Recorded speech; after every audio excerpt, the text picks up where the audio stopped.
Welcome to the Slop Farm. Enjoy the video. In this video, I will explain how to connect to a Toyota Camry. Start by locating the infotainment screen and set the vehicle to accessory power.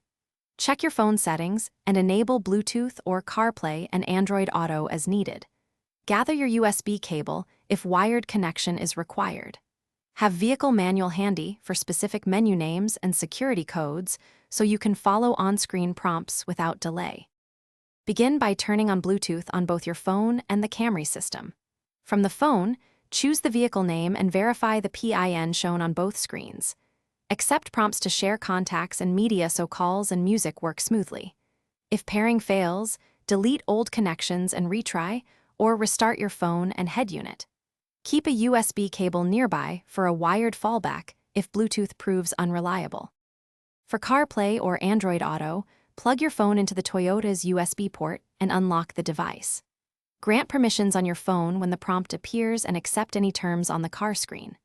Wireless CarPlay requires initial setup via Bluetooth, then it switches to Wi-Fi for media and maps.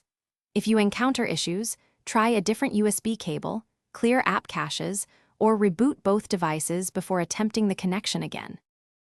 Thanks for watching. Consider subscribing if we helped you today.